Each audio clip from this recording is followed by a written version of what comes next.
Sa dami ng kinakaharap ng bawat tao sa mundo ngayon, hindi kaiba ang ating sambahayan sa epekto nito na sumusubok sa ating katatagan at pagkakaisa. Dahil dito, nabuo ang isang palatuntunang muling magpapaalala na may pag-asa sa kabila ng suliranin at pangamba. Ito ang Pamilyang Mahal ng Diyos, isang natatanging programa na mapapanood online mula October 16 hanggang 29 sa ganap na alas 7:30 gabi-gabi. At nais kong banggitin sa inyo ang 3 dahilan kung bakit kailangan mong abangan ang programang ito. Una, dahil mahalaga sa Diyos ang iyong pamilya. Nais niyang manawaan mo na ang tahanan ay itinakdang magtamo ng kagilagilalas na kinabukasan mula pa sa paglalang. Ikalawa, dahil mahal ng Diyos ang iyong pamilya. Pag-ibig na kailanman ay hindi masusukat, ngunit magpapatuloy hanggang sa walang hanggan. At panghuli, dahil nais ng Diyos na ikaw at ang iyong pamilya ay magkaroon ng pag-asa at kaligtasan na hindi kayang ipagkaloob ni numan. Ako po si Pastor Jerry Cahobe at samahan ninyo ako sa Pamilyang Mahal na Diyos, October 16 hanggang 29, alas 7:30 ng gabi. Maraming salamat po.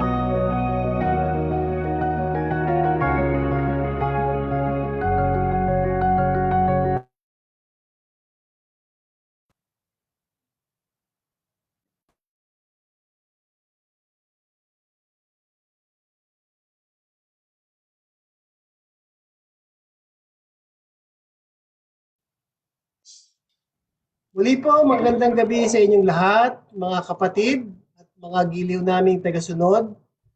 Happy Sabbath po sa inyong lahat. Welcome po sa ating Tanging Pag-asa Season 3.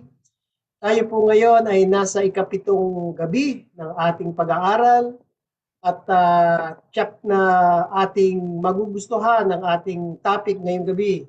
Pagkat maganda ang ating marinig na kay Pastor Jerry Cahobe. Ngunit bago po tayo magsimula, tayo po muna ay iubuko para sa isang panalangin. Maraming Diyos, maraming salamat po. Muli dumating ang araw ng kapahingahan. Maraming salamat po, Panginoon, sa inyong pag-ibig at inyong pag-iingat sa bawat isa sa amin sa buong isang linggo. Narito po muli kami, Panginoon, handa na makinig sa inyong mga salita. Huwag pagpalain ng bawat isa sa amin ngayong gabi at madama namin ang banal na Espiritu kasama namin habang kami ay nakikinig sa inyong mga salita. Pagpalain din po si Pastor Jerry Cahobe na siyang maghahatid sa amin ng inyong mga salita. Huwag pagkaloob sa kanya ang karunungan at talino upang ito ay kanyang may paliwanag sa amin ng may sang-ayon na inyong kalooban. Maraming salamat po sa inyong pagdinig sa aming dalangin. Aming hiling sa pangalan ng aming Panginoong Hesus. Amen. Okay, maraming salamat po at tayo ay muling nagkasama-sama ngayong gabi. Talagang napakabilis ng panahon. Tayo ngayon ay nasa ikapitong gabi na ng ating nasa nangangalahati na tayo. No? So, nais ko pong i-welcome ang ating mga regular na nakikinig at mga first time na uma-attend sa ating pag-aaral. Unang-una, nais ko pong i-welcome at batiin ang De Los Reyes family. Mula pa po dyan sa may Amparo, paparte ng Quezon City. Si Brother Totoy, yan, nandyan sila ngayon. Kasama ang buong sambahayan, Sister Virgie, Sister Cindy, si Sister Carla, at pati na rin ang kanyang anak na si Santi. So, kayo ay wini-welcome namin. Ganun din, wini-welcome namin si Sister Presi. Sister Presi, welcome. Kasama ang kanyang darling na si Oni. Welcome ngayong gabi ulit. Ganun din, wini-welcome natin si Prak, si Marife. Siya ay bago nating kasama, kagabi lang at ngayon ay ating makakasama ulit siya. Ganun din, welcome natin si Ate Daisy. Si Ate Daisy kagabi ay nandito. Kasama na ngayon niya kanyang sister-in-law, si Ate Ruth, no? At ang kanyang asawa na si Kuya Ronnie. Ano? So welcome sa inyo ngayong gabi. Alam ko na tiyak na mabe-bless tayong lahat sa ating maririnig na mga salita. Ganun din, wini-welcome ko si Marivic ano, at si Mama Shion. Ano? Welcome din sa ating pag-aaral muli ngayong gabi. Ganun din, bini-welcome ko si Sister Jessa. Ano, ayan, nandito si Jessa sa likod ko. Ayan, siya ay live, ano, na kasama namin. So, welcome po sa ating lahat. Ganun din, bini-welcome ko ang Gallardo family. No? Yan, welcome po sa inyong lahat. Sila po ay ma-attend sa atin mula pa nung ating nag-start ng ating tanging pag-asa season 3. So tayo po lahat ay I'm sure na mabibless ngayong gabi at ating pong maririnig muli ang ating team song. Ito pong team song ay gabi-gabi nating inaawit. Kaya I am sure na bago po matapos ang ating event na ito, ay mamememorize na natin ang awit na ito ng ating team song. So sabayan po natin ang awit na ito para po lalo natin maalala. Hindi po, sana ang bawat isa sa atin ay mabless ngayong gabi at good evening po sa inyong lahat.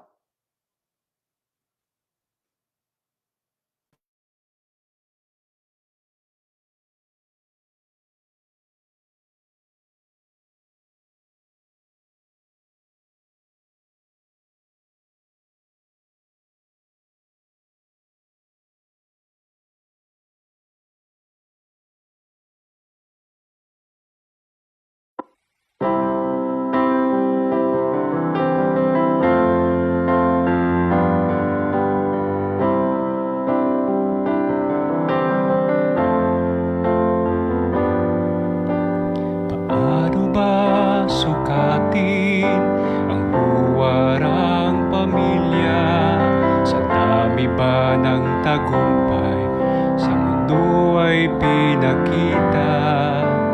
Di ba't mas may tuturing huwaran ang pamilya sa gitna ng pagsubok, nanatiling tapat sa Kanya. Pamilyang hinubog ng Diyos na Ama, ilamang sa tagumpay, sama-sama. Hindi natitinag sa kamunduhan, pamilyang hinubog ng pag-ibig niya. Ang Ama sa langit ay nagtiis sa pasakit ng Kanyang isinugo, buktong niyang anak. Sa lahat ng pag-ibig na Kanyang inihain, si Jesus ang labis na nagdusa't nagtiis. Pamilyang hinubog ng Diyos na Ama, ilamang sa tagumpay, sama-sama. Hindi natitinag sa kamunduhan, pamilyang hinubog ng pag-ibig niya. Wala nang hihigit pa sa isang magulang na mapagpatawad sa kanyang mga anak. Nagdiriwang ang langit sa pagpatak ng luha ng isang anak na mapagpakumbaba. Pamilyang hinubog ng Diyos na Ama,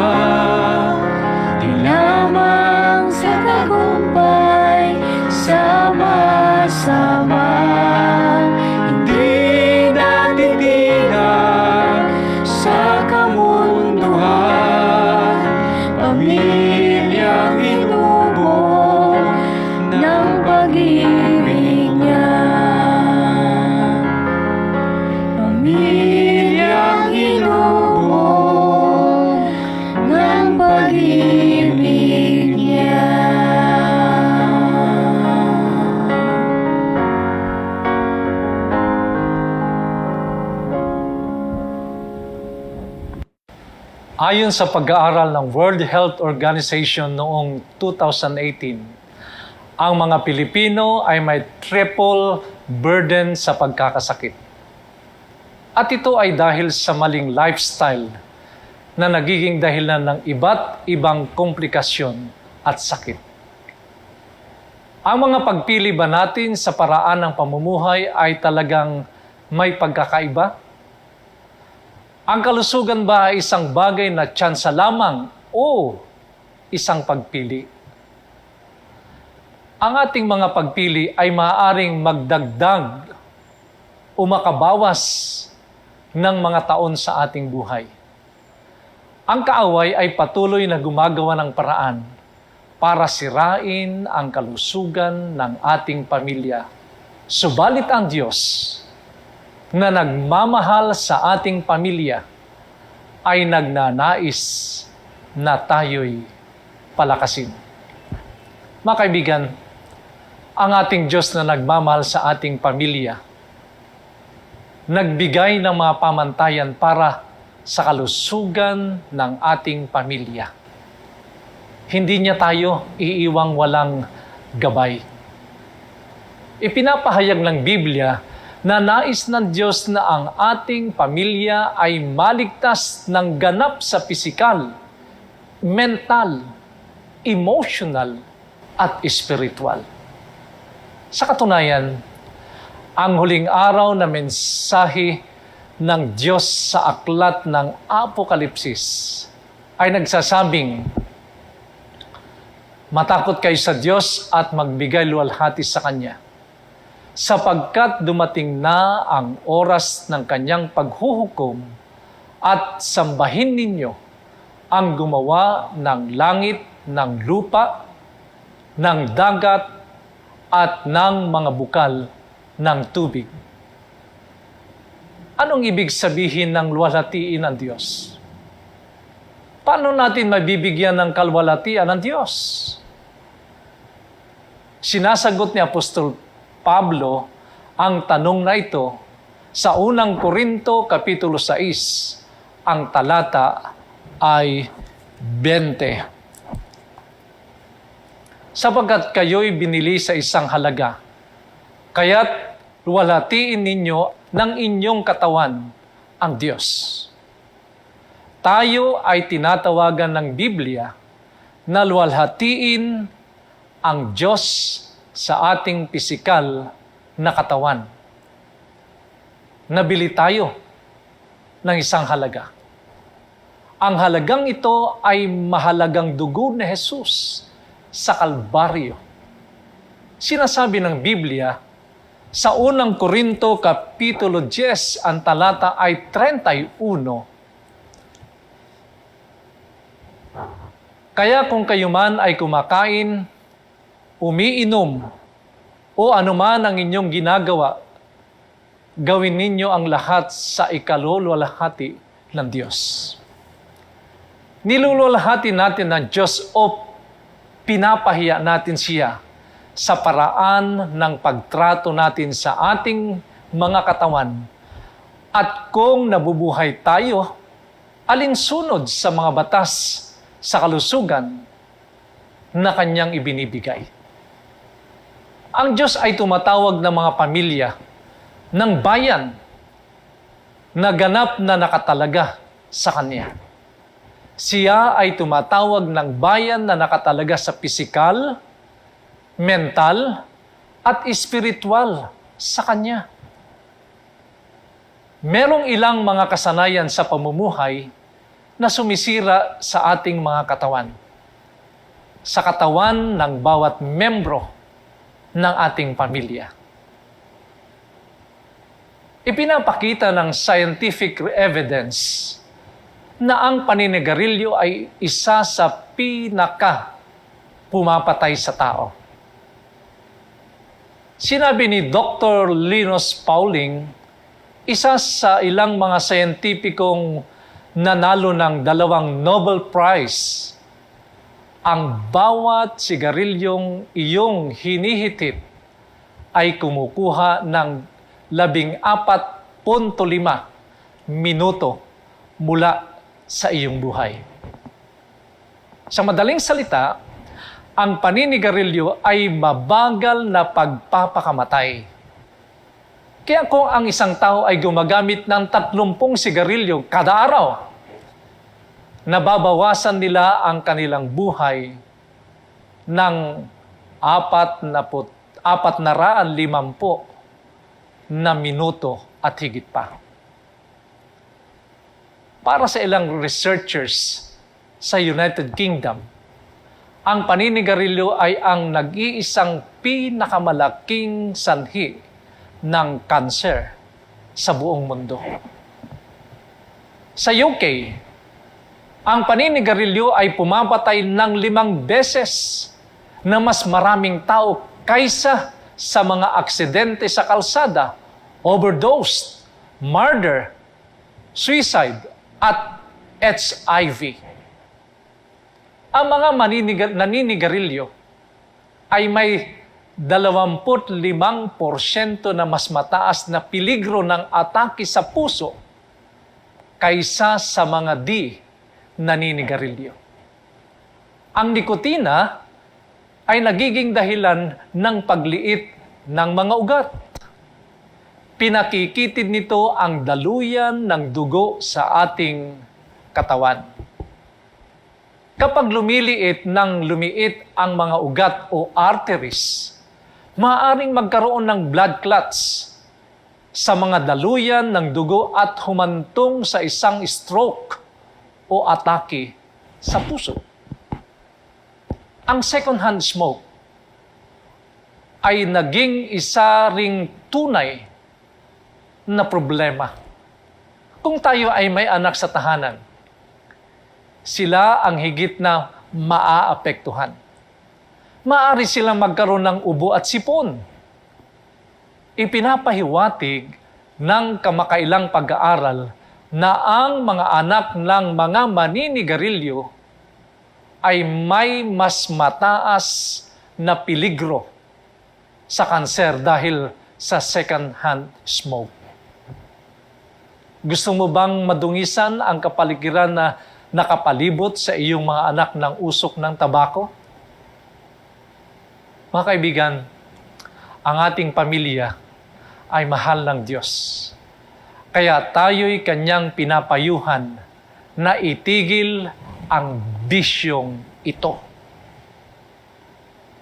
Tutulungan ka ng kapangyarihan ng Diyos na huminto. Sa biyaya ng Diyos, maaari kang maging malaya. Maaari mong ipakita ang iyong katawan na isang buhay na sakripisyo. Ayon sa Apokalipsis, Kapitulo 3, ang talata ay 21, ang magtagumpay ay pagkakaluban ko na umupong kasama ko sa aking trono, gaya ko naman na nagtagumpay at umupong kasama ng aking Ama sa kanyang trono. Sa pamamagitan ng kanyang biyaya, mapagtatagumpayan mo ito, kaibigan. Quitters always win. Ang mga tumitigil ay nakakalaya mula sa di kasiyasiyang epekto ng tabako at dramatikong binabawasan ang kanilang panganib na magkaroon ng sakit sa puso at kanser. Sa biyaya ng Diyos, maaari kang manalo. Maaari mong sabing, hindi na ako alipin ng tabako o anumang iba pang adiksyon. Nais kong maging isang lingkod kay Hesukristo. Nais kong maging isang anak ng hari. At siya'y dumarating sa ating buhay at binibigyan tayo ng kanyang kapangyarihan sa magawing ito. Binabanggit ng Biblia sa Roma, Kapitulo 5, ang talata ay 20. Subalit dumating ang kautusan na nagbunga ng pagdami ng pagsuway Ngunit kung saan marami ang kasalanan, ay lalong dumarami ang biyaya. At gaano man kalakas ang tabako, si Jesucristo ay mas malakas. Hindi mahalaga kung gaano kalakas ang nikotina, si Jesucristo ay mas malakas. Si Jesus ay mas malakas kaysa sa pagkaalipin ng mga pisikal na gawi. Kapag iniharap natin ang ating mga katawan sa Kanya, bilang isang buhay na handog, dumarating si Jesus sa ating buhay. Si Jesus ay nagpapagaling noong siya ay lumakad dito sa lupa. Dumating siya sa ating buhay na may parehong kapangyarihan. Ayon sa Mateo Kapitulo 7, ang talata ay 7 at 8, humingi kayo at kayo ay bibigyan. Humanap kayo at kayo ay makakatagpo. Tumuktok kayo at kayo'y pagbubuksan.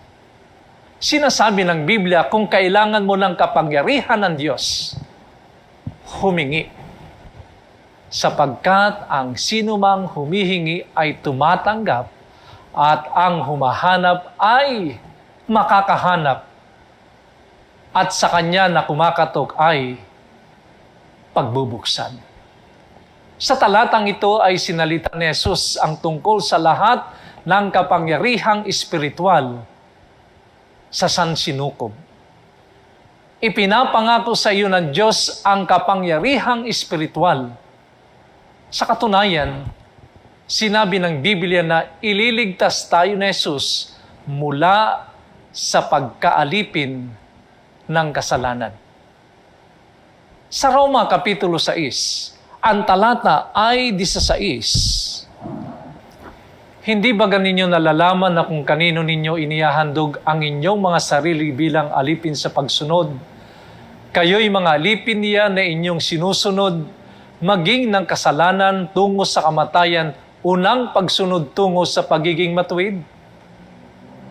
Kailangan natin si Jesucristo. Pinalaya tayo ni Jesus mula sa pagkaalipin ng kaaway. Si Jesus ay nagliligtas at nagbabago. Binibigyan niya tayo ng tagumpay sa paninigarilyo at tagumpay maging sa alkohol. Ano man ang pagpupunyagi na kinakaharap natin, lumuhod at hilingin sa Diyos na tulungan tayo. Maaring ito ay isang tunay na pagpupunyagi, ngunit ililigtas ka ng Panginoon. Ang ilang mga tao ay nahihirapan ng higit pa sa iba. Ngunit ang Diyos ay gumagawa ng mga himala para sa mga nagtitiwala sa Kanya.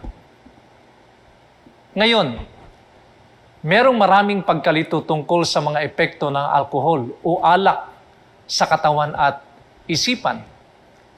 Maaring tingnan ng scientists ang mga maliit na bahagi ng mata.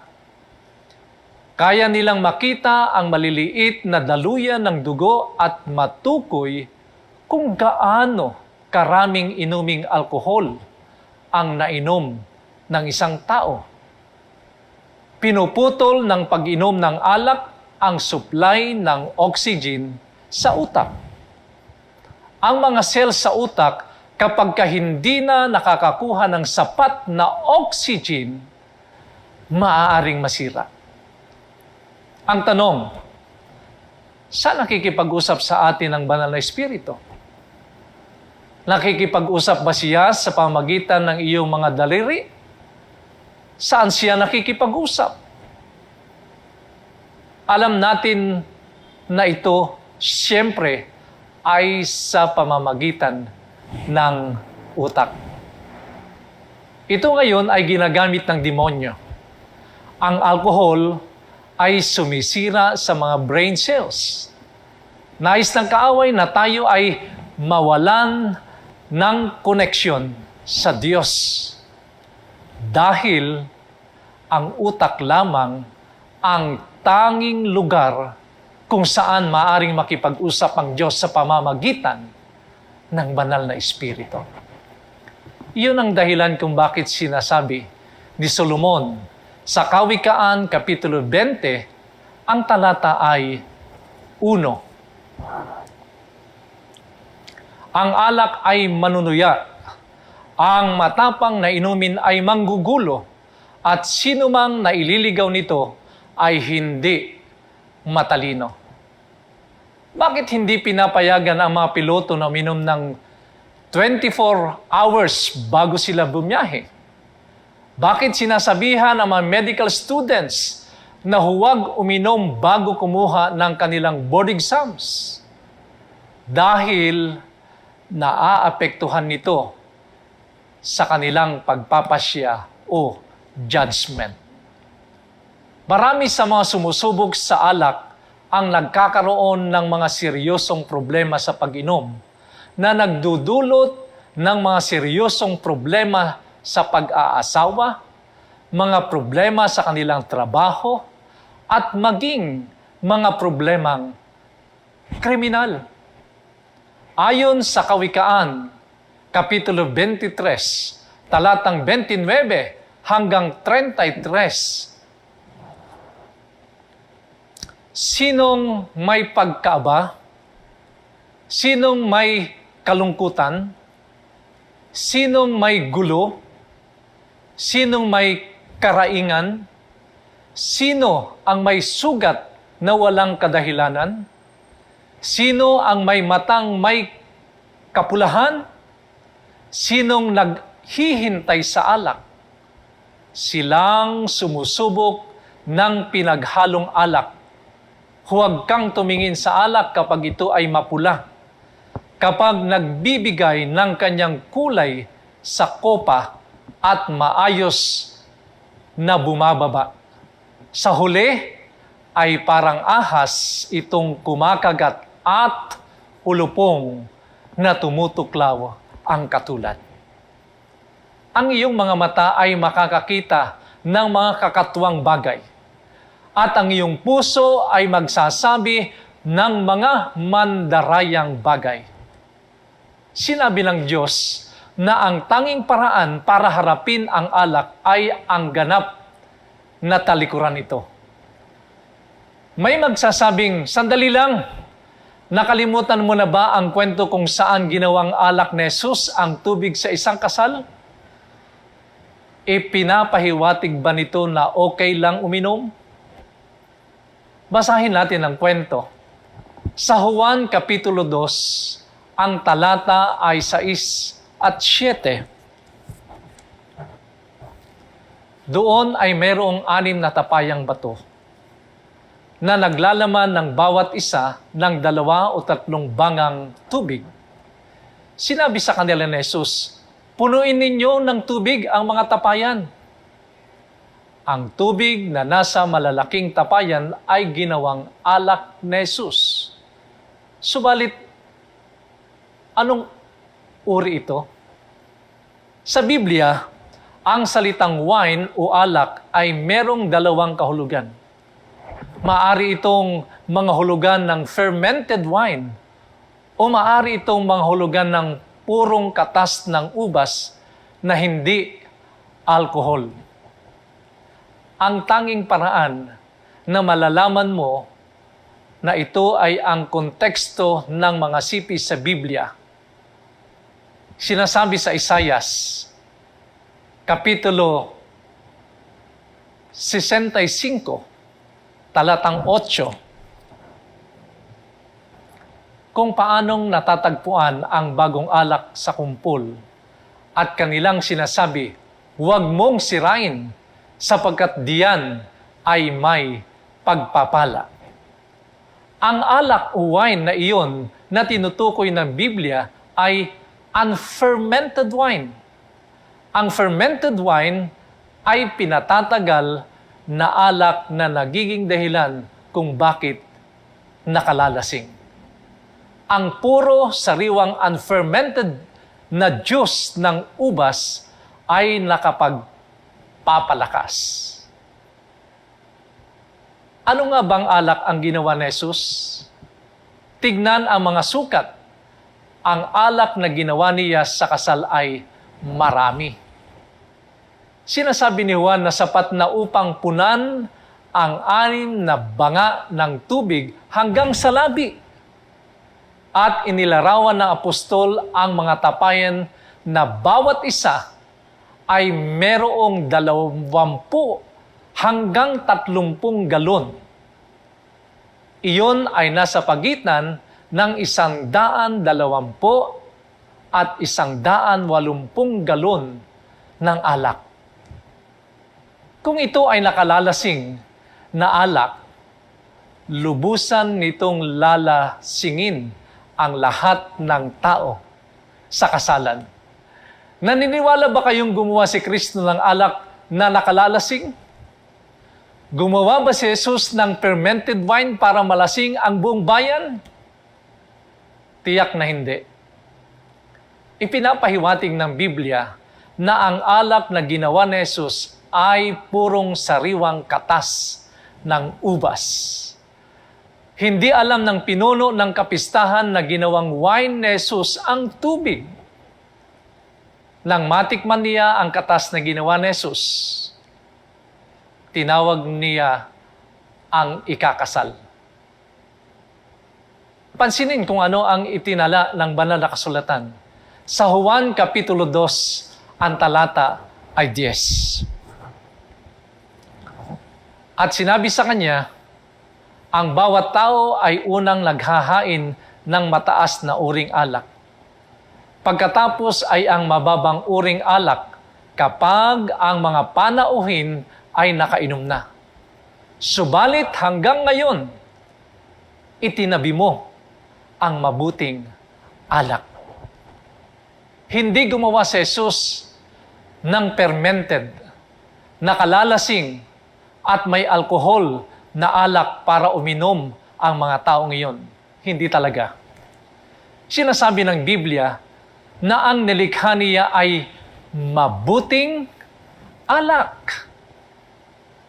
At ano ang mabuting alak? Isang alak na hindi fermented. Ang ating Panginoon ay lumikha ng alak na napakatamis, napakaganda, na nagbibigay sa kanila ng lakas. Hindi nito sinira ang kanilang utak. Si Jesus ay hindi kailanman lilikha ng isang bagay na magdudulot sa mga tao na mawalan ng kontrol sa kanilang pag-iisip. Ang demonyo ang sumisira sa buhay espiritual ng mga tao. Tinatawagan tayo ng Diyos na panatilihing malinaw ang ating isipan bilang paghahanda sa ikalawang pagparito ni Kristo. Ang isa sa mga pangunahing sanhi ng pagkamatay ng mga aksidente sa sasakyan ay ang alkohol. Walang sino mang sumasakay sa kotse na nag-iisip na sila'y maaring mapatay o matapat sa kalsada. Nalilang sila ng kaaway. Meron lang isang paraan para maging malaya at para maibigay ang mga katawan natin kay Jesus. Hilingin sa Kanya ang kapangyarihan para magtagumpay. Nangangako ang Diyos na bigyan ng masaganang kalusugan ang ating pamilya. Sa lumang tipan, ang Diyos ay gumawa ng isang kamanghamanghang pangako sa sinaunang Israel. Sinabi ni Moises sa Exodus Kapitulo 15, ang talata ay 26. Kung inyong diringgin ng buong tiyaga ang tinig ng Panginoon mong Diyos, at iyong gagawin ang matuwid sa kanyang mga mata, at iyong susundin ang kanyang mga utos, at iyong tutuparin ang lahat ng kanyang mga batas, wala akong ilalagay na karamdaman sa iyo na gaya nang inilagay ko sa mga Ehepsyo, sapagkat ako ang Panginoon na nagpapagaling sa iyo. Tila sinasabi ng Diyos, ayokong mapahamak kayo at ang inyong pamilya sa maraming mga sakit na nagmula sa alkohol, tabako, droga, sexual na imoralidad at nakakapinsalang dieta. Sinasabi ng Diyos, ako ang Panginoon na nagpapagaling sa iyo. Nais ng Diyos na maging malusog ang ating pamilya. Ayon sa mga awit 105 talatang 37, at hindi nagkaroon ng mahinang tao sa kanyang mga lipi. Nang sundin ng mga Israelita ang plano ng kalusugan ng Diyos, malaya sila sa mga sakit na nagpahirap sa mga taga-Ehepsyo. Ang mga pag-aaral na ginawa sa mga mami ng Egypt ay nagpapatunay sa katotohanan ng salita ng Diyos. Nang suriin ng mga medical researchers ang mga kasanayan sa kalusugan ng mga taga-Egypt, ay nakakita sila ng ilang mga kamanghamanghang konklusyon sa kalusugan at sakit sa sinaunang mundo. Ilang otopsiya ang isinagawa sa Egyptian Pharaoh na si Ramses II. Ang autopsy ay nagpakita ng halos baradong mga ugat. Marahil siya ay namatay dahil sa atake sa puso. Isang British researcher na nagngangalang Dr. Rosalie David ng Manchester University, Manchester, England, ay nagsagawa ng maraming mga autopsy sa mga mami ng Egypt.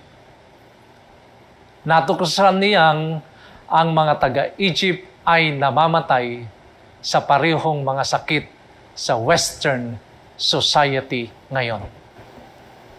Nagsagawa si Dr. Claude Rufus ng x-rays sa 14,000 mamis at napag-alamang ang mga Egyptians ay namatay sa heart disease, cancer, obesity, high blood pressure, rheumatism, at STD. Bakit? Dahil hindi sila sumunod sa panukala ng Biblia sa kalusugan. Kumusta naman ang pagdidieta sa mga banal na kasulatan? Nag-aalok ba ang Biblia ng anumang tulong sa pagpili ng pinakamahusay na dieta para sa ating pamilya? Tiyak na mayroon ito. At ano ang mga prinsipyong pangkalusugan na ibinibigay ng Diyos pagdating sa dieta? Sa Henesis Kapitulo 1, ang talata ay 29, at sinabi ng Diyos, narito ibinigay ko sa inyo ang bawat pananim na nagkakabinhi, na nasa ibabaw ng balat ng lupa, at ang bawat punong kahoy na may bunga ng punong kahoy na nagkakabinhi sa inyo'y magiging pagkain. Nang nilikha ng Diyos ang sangkatauhan, binigyan niya sila ng napakagandang dieta ng mga prutas, mani, butil, at gulay. Ang dieta sa Eden ay isang dieta na pang-vegetarian. Hindi binigyan ng Diyos sila, Adan at Eva, ng karne sa harden ng Eden. Hindi pinatay ni Adan ang mga hayop sa Eden para sa tanghalian. Ninanais ng Diyos na si Adan at Eva ay mabuhay ng matagal at masaganang buhay sa orihinal na dieta na ibinibigay sa Henesis. May ilang mga tao ang nagtatanong, kung nais mo ang pinakamahusay na dieta, ano ito?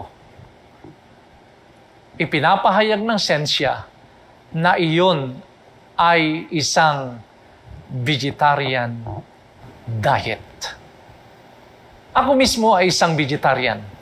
Hindi dahil kasalanan ang kumain ng karne. Hindi itinuro ng Biblia na kasalanan ang kumain ng karne. Isa akong vegetarian dahil sa aking lifestyle na nais ko ang pinakamahusay na plano ng Diyos. Hanggang sa panahon pagkatapos lamang ng baha noong araw ni Noe, binigyan ng Diyos ng pahintulot ang mga tao na kumain ng pagkaing laman para sa tila kitang-kitang dahilan. Dahil nasira ang lahat ng mga halaman. Ngunit ang flesh food ay hindi original na dieta na ibinigay ng Diyos kay Adan at kay Eva. Nabasa natin sa Biblia na ang haba ng buhay ng tao ay mabilis na nabawasan mula sa higit sa 900 taon bago ang baha hanggang sa humigit kumulang 140 taon, ilang mga henerasyon lamang pagkatapos ng baha. Inatasan ng Diyos si Noe na dalhin ang parehong malinis at maruming mga hayop sa arka.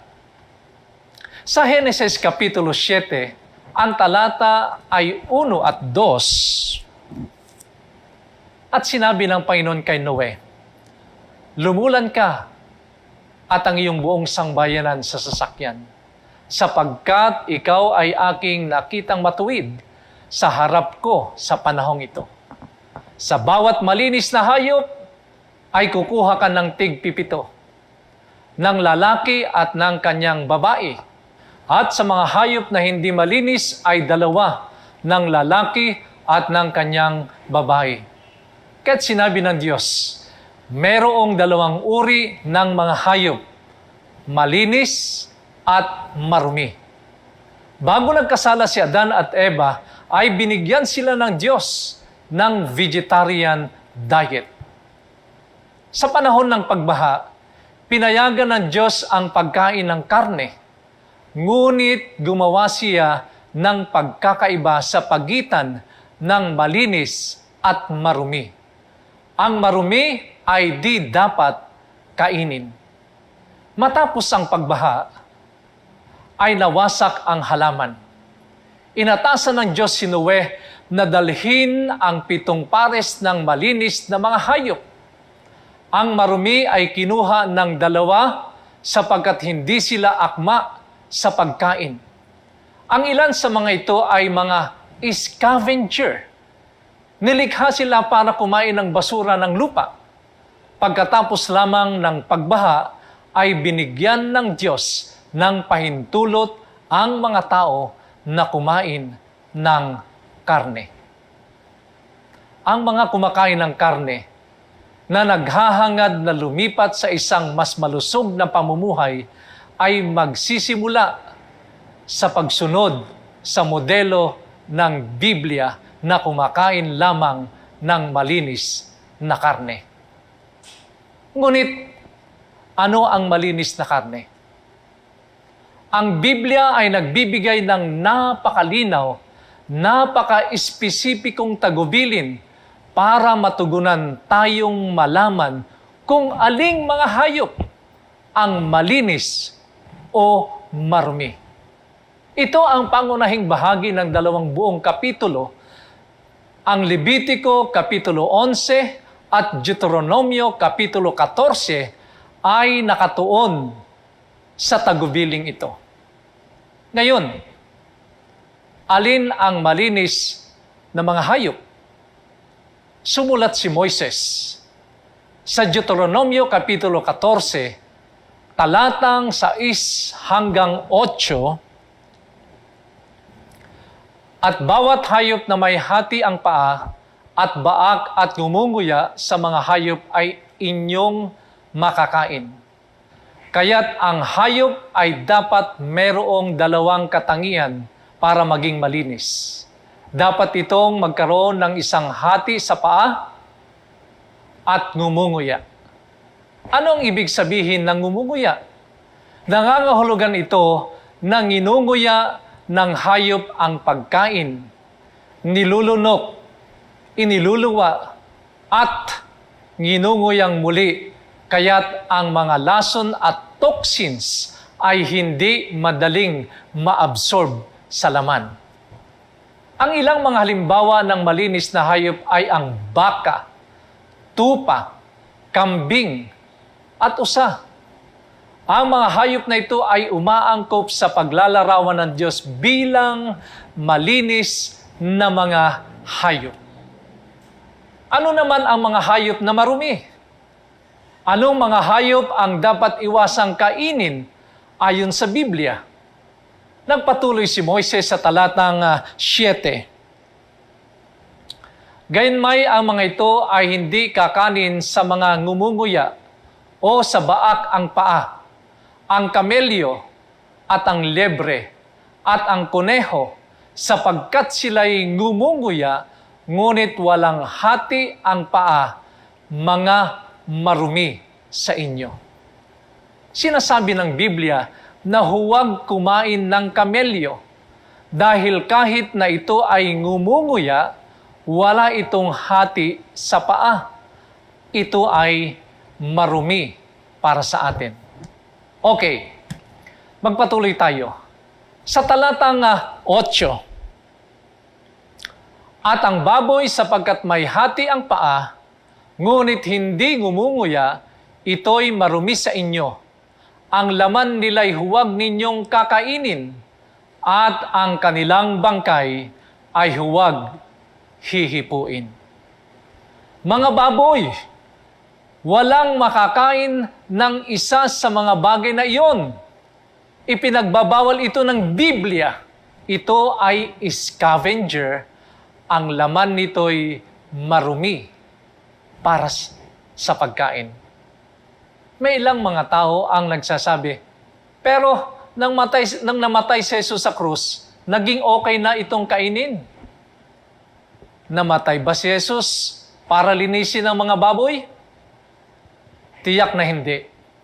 Si Jesus ay dumating para linisin ang mga makasalanan. Kung ang baboy ay hindi malusog, kainin bago ang cross, dapat din itong hindi kainin pagkatapos ng cross. Narito ang ilang talata na dapat nating tandaan.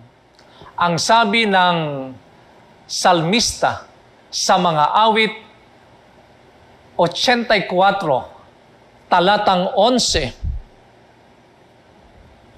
walang mabuting bagay ang ipagkakait ng Panginoon sa mga nagsisilakad ng matwid. Ang baboy ay may pinakamataas na mapagkukunan ng kolesterol sa lahat ng mga karne. Kung ang baboy ay mabuti, hindi ito pipigilan ng Diyos sa atin. Ngunit dahil hindi ito mabuti, sinabi niya, huwag itong kakainin. Bakit?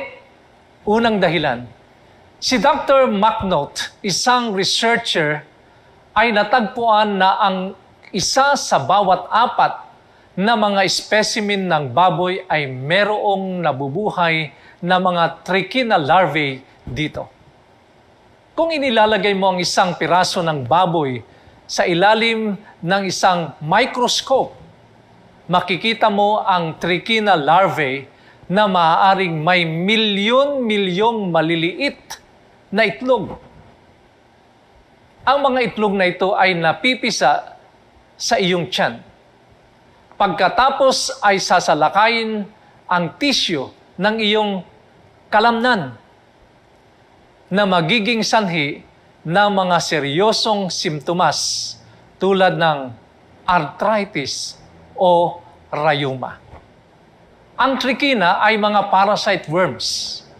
Ang trichinosis ay muling sumisira. May magsasabing, naku, mainit naman ang pagkaluto namin kaya napapatay namin silang lahat? Nagbibigay ba ito sa atin ng higit na ginhawa na malamang kumakain tayo ng patay na trichina larvae kaysa sa buhay? Maraming mga kaso ng trichinosis na pumasok sa mga taong nag-iisip na naluto nila ang baboy ng maayos. Mga kaibigan, mas gugustuhin kong sundin ang Diyos at alam kong ito rin ang gusto mong gawin. Hindi ba? Maaari nating matututuhang kontrolin ang ating mga gana sa pagkain. Maaari tayong kumain para mabuhay kaysa mabuhay para kumain. Ayon sa Filipos, Kapitulo 3, ang talata ay 19, ang kanilang kahinatnan ay kapahamakan, ang kanilang tiyan ang kanilang Diyos, at ang kanilang kahihiyan ang kanilang kapurihan, na nakatuon ang isip sa mga bagay na makalupa. Maraming mga Kristiyano ang hindi nakakaunawa sa totoong isyu. Mahal nila si Jesus, ngunit hindi nakita iyon sa pamamagitan ng pagkakaroon ng isang pag-uugali na nagsasabing, wala akong pakialam kung ano ang sasabihin mo, O Diyos. Kakainin ko ang gusto ko. Sila'y talagang nasa rebelyon at nasa tunay na panganib. Ang ating Diyos ay Diyos ng sansinukob at inaanyayahan niya na tayong lahat ay ibigay sa Kanya ang ating mga katawan. Paano naman sa mga isda? Sinabi ni Moises sa Deuteronomio Kapitulo 14, ang talata ay 9. Lahat ng mga ito na nasa tubig ay maaari ninyong kainin. Anumang may mga kaliskis at mga palikpik ay maaari ninyong kainin. Kung ang isang isda ay may palikpik at kaliskis, maaari mo itong kainin. Ngunit kung nasa tubig ito at walang palikpik at kaliskis, tulad ng isang alimango, ulang, o kabibi, isang scavenger, huwag itong kainin. Paano naman ang pangitain ni Pedro? Ang iniisip ng mga tao ay matapat na katanungan. Taos-puso silang nag-iisip tungkol sa pangitain ni Pedro sa kumot na may lahat ng mga uri ng mga hayop dito. Sa pangitain ito, makikita niya ang mga daga, ahas, buwaya, baboy, at isang buong hanay ng mga karumal-dumal na bagay.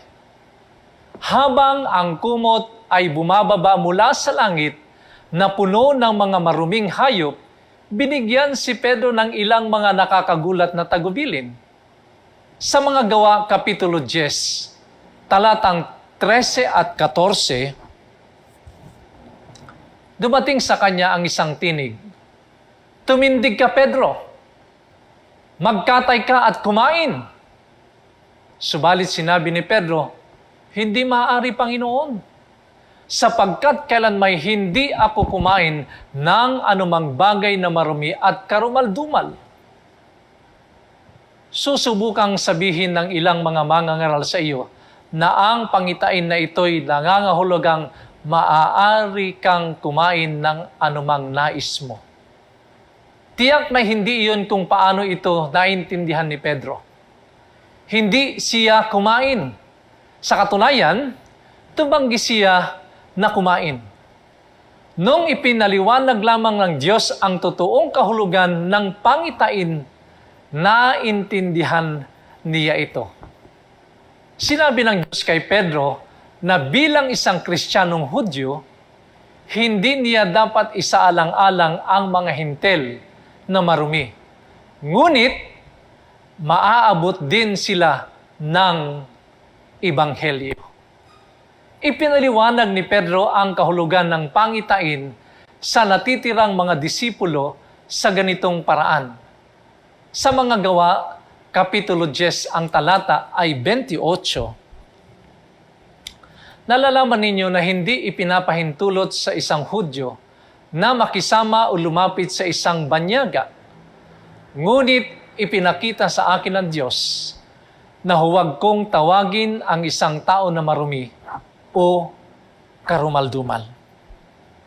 Ayon sa mga Gawa Kapitulo 10, talatang 34 at 35,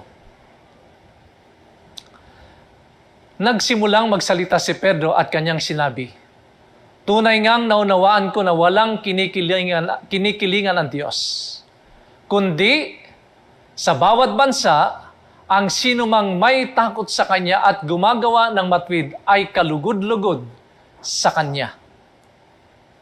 Ito ba ay isang pangitain na dapat tayong kumain ng mga baboy, ahas at daga? Hindi, kaibigan. Ito'y isang pangitain tungkol sa pagkakaisa ng lahi.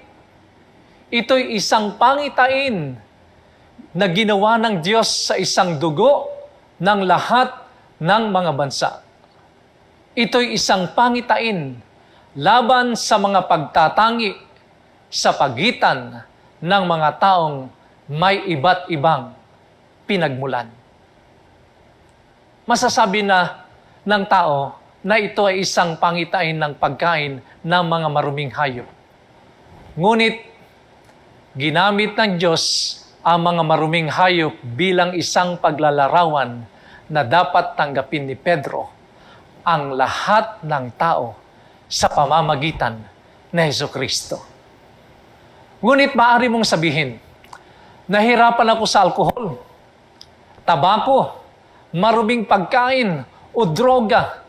Naririnig kong tumatawag ang Diyos, ano ang gagawin ko? Sinabi ni Jesus, bibigyan kita ng kapangyarihan at lakas upang mabuhay ng matagumpay na masaganang buhay. Narito ang isang mahalagang prinsipyo sa pag-aalis na mga gawaing sumisira sa ating pamilya. Sinasabi sa Juan Kapitulo 15, ang talata ay 5, sapagkat kung kayo'y hiwalay sa akin, ay wala kayong magagawa. Una, kung wala si Kristo ay hindi mo kayang tigilan ang paninigarilyo. Kung wala si Kristo na hindi mo makakayang sumuko sa alak. Kung wala si Kristo ay hindi makakayang talikuran ang mga maruming pagkain. Kung wala si Kristo, hindi mo makakayang talikuran ang pagnanasang nagngangalit sa iyong kaluluwa at sumisira ng iyong relasyon sa mga taong mahal mo sa iyong pamilya. Mayroong dalawang mahalagang mga prinsipyo. Ang unang prinsipyo, kung wala si Kristo, wala kang magagawa. Ang pangalawang prinsipyo, kay Kristo, ang lahat ng mga bagay ay posible. Sinasabi sa Filipos, Kapitulo 4, ang talata ay 13, ang lahat ng mga bagay ay aking magagawa sa pamamagitan niyang nagpapalakas sa akin.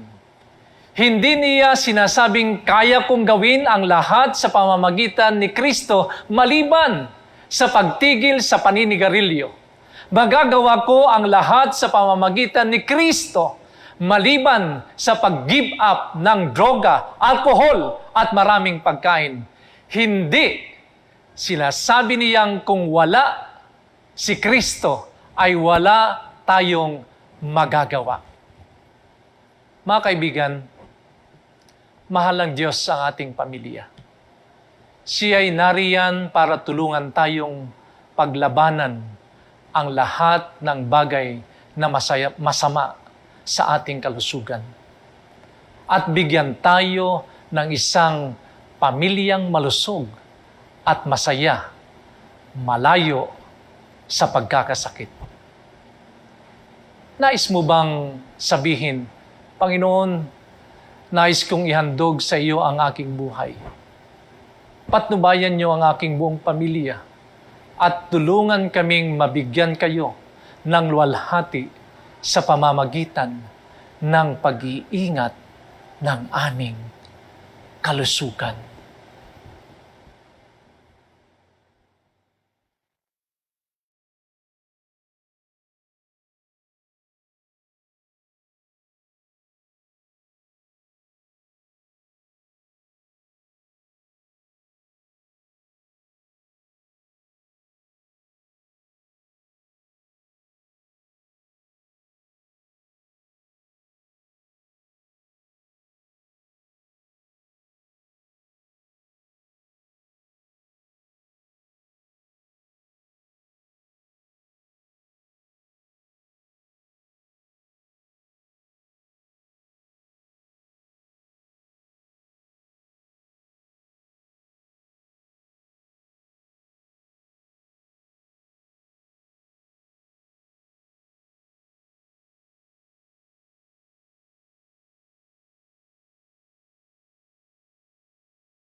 Kaibigan, ang pamilyang mahal ng Diyos ay pinagkakaluban niya ng mga pagkain na sila ay magiging malusog lahat. Nais din ng Diyos ng ating pamilya ay mabuhay na malusog at malayo sa anumang klaseng mga pagkakasakit. At yun ay magaganap lamang kung ating buong pusong susundin ang kanyang mga tagubilin sa atin, na bilang isang pamilya na nagnanais ng malusog, masaya, maligayang samahan, matutunan nawa natin na sundin ang kanyang tagubilin na may kinalaman sa isang malusog o nagpapalusog na mga pagkain sa ating katawan. Ganon din po ba ang nais mo na maging karanasan ng iyong pamilya? Ganon din ba ang iyong hangarin na ang iyong pamilya sa lahat ng pagkakataon ay malulusog at masasaya? Tanging ang pag-asa ng ganoong klaseng buhay ay nasa Panginoon lamang. Nais mo ba muli na magtalaga kasama ng iyong pamilya upang ang iyong kinaanibang pamilya ay kagaya ng nais ng Diyos na mahal niya, samantalang tayo ay naghahanda sa kanyang nalalapit na pagdating? Tayo manalangin. Maraming salamat, mahal na Diyos, sa pagtuturo mo sa amin kung paano ang aming pamilya ay maging malusog sa pamumuhay. Maraming salamat, Panginoon, sapagkat may pangako ka na tutulungan mo kami, na inyo kaming bibigyan ng sapat na kapangyarihan upang masunod namin ang nais mo na maging gawi, lifestyle, pagkain ng aming pamilya sa araw-araw. Dalangin namin, Panginoon, na patuloy nawa kaming pagkaluban ng aming pong mga pangangailangan sa araw-araw, lalo na ng pagkaing magdudulot sa amin ng kalusugan at maging malayo kami sa lahat ng anumang uri ng karamdaman. Maraming salamat, Panginoon, sa inyo pong patuloy na pag-alalay sa amin at tulungan kami na mamuhay na laging merong pagsang-ayon sa iyong banal na kalooban. Ito po ang aming pong pagtatalaga sa matamis na pangalan ng aming dakilang Diyos na mananakop na si Jesus. Amen and amen.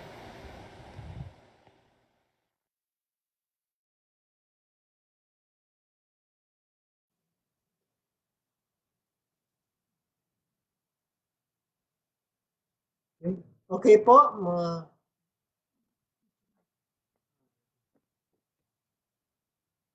Okay mga kapatid, tayo po ay muling nakarinig na naman ng isang mensahe na napapanahon.